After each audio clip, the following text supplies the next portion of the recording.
भारत पर टैरिफ लगाने की धमकियों से लेकर अपनी कठपुतली सरकार बिठाने के लिए डीप स्टेट के षड्यंत्रों तक अमेरिका बीते एक दशक में हर वो काम कर चुका है जिसके लिए वो विश्व भर में जाना जाता है।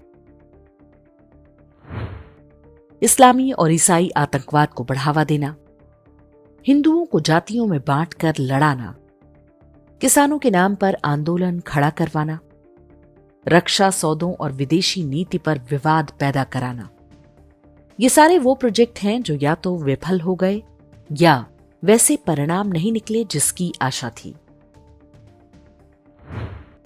अमेरिका का संकट यह है कि उसे भारत का बाजार चाहिए।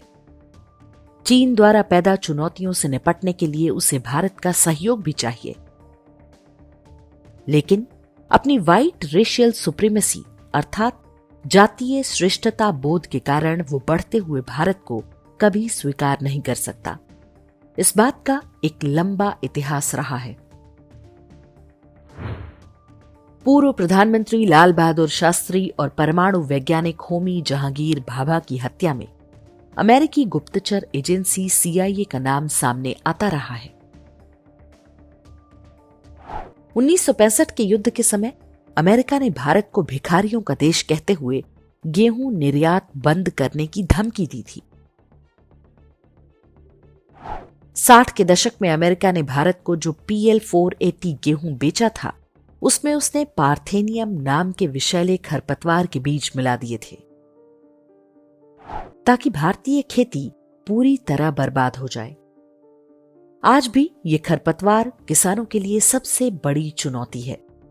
लोग इसे गाजर घास और कांग्रेस घास के नाम से भी जानते हैं। भारत अपने अंतरिक्ष कार्यक्रम के लिए क्रायोजेनिक इंजन ना पा सके, इसके लिए अमेरिका ने रूस पर दबाव बनाया था। कारगिल युद्ध के समय अमेरिका ने भारत को सैटेलाइट डेटा देने से मना कर दिया था जिससे पाकिस्तानी घुसपैठ सिद्ध की जा सके। भारत की कोविड वैक्सीन के विरुद्ध दुष्प्रचार में भी अमेरिका का सबसे बड़ा हाथ रहा है। भारत में सक्रिय अधिकांश इस्लामी और ईसाई आतंकी संगठनों के पीछे अमेरिका का परोक्ष समर्थन है। खालिस्तानी आतंकवादियों की गतिविधियां बिना अमेरिका के समर्थन के संभव नहीं। दलित सवर्ण के नाम पर जितने भी विभाजनकारी प्रोजेक्ट चल रहे हैं उन सब के पीछे अमेरिकी एजेंसियों की फंडिंग होती है। ये भारत की हर फॉल्ट लाइन को चौड़ा करने में जुटे हैं। ये कुछ उदाहरण हैं जो बताते हैं कि अमेरिका कभी भारत का मित्र नहीं हो सकता। अमेरिका का राष्ट्रपति कोई भी हो, उसकी ये नीति सदैव जारी रहती है। अमेरिका कभी कुछ सकारात्मक करता है तो वो भी अपने हितों को ध्यान में रखते हुए। बीते दशकों में भारत ने अमेरिकी और पश्चिमी देशों के हथियारों पर अपनी आश्रितता कम की है। जहां तक संभव हुआ उनकी आपसी प्रतिद्वंदिता का लाभ उठाने का प्रयास किया। यही रणनीति कच्चे तेल और गैस की खरीद में अपनाई जा रही है। रूस से सस्ता तेल खरीदने से अमेरिका सबसे अधिक तिलमिलाया हुआ है, जबकि भारत की नीति है कि वो सस्ता तेल खरीदेगा चाहे रूस दे या कोई और देश।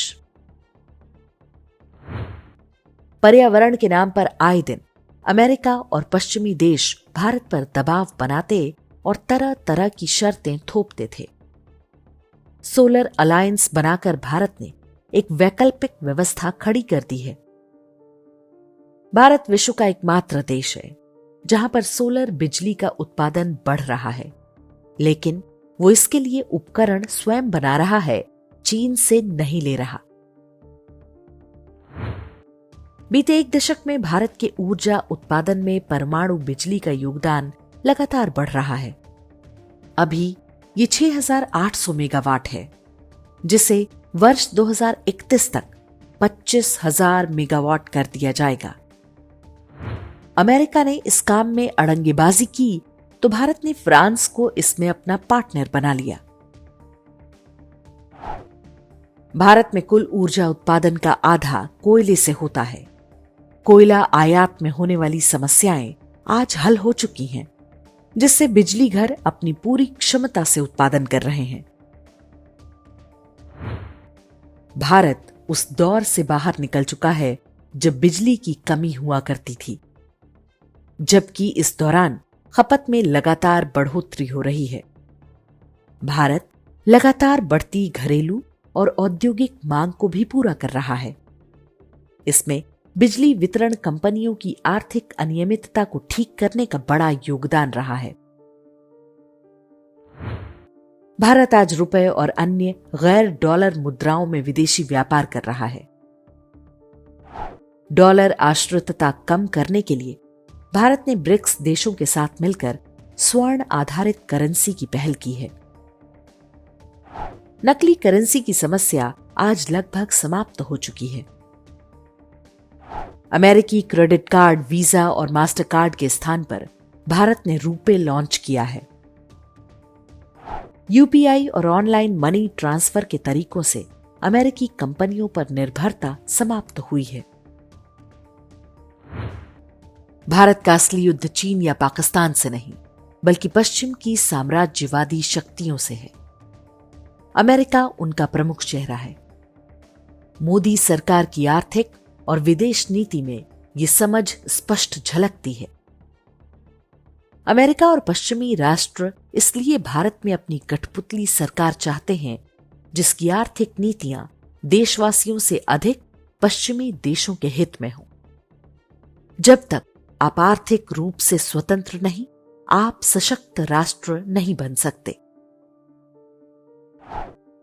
अमेरिका की बढ़ती दादागिरी को देखते हुए ये स्पष्ट है कि आने वाले दिन चुनौतीपूर्ण होंगे।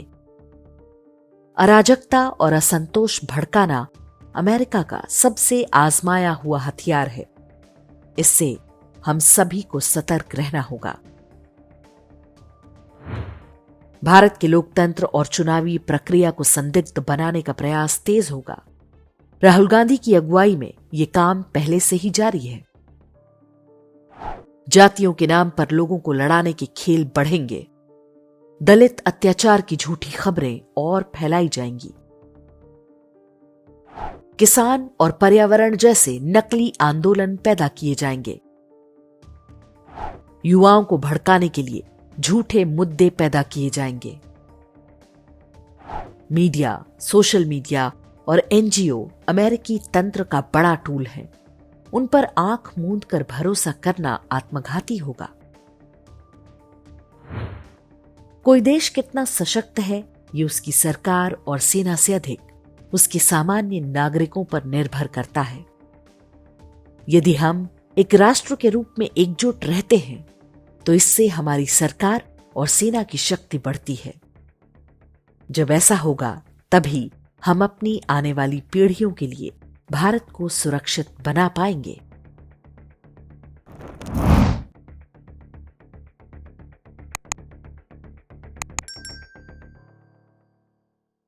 इंडेक्स ऑनलाइन के वीडियो समाज को समर्पित हैं। आप इनको डाउनलोड करके जैसे चाहे वैसे प्रयोग कर सकते हैं। चाहे तो आप हमारे टेलीग्राम चैनल से जुड़ सकते हैं। वहां सारे नए पुराने वीडियो आपको मिल जाएंगे।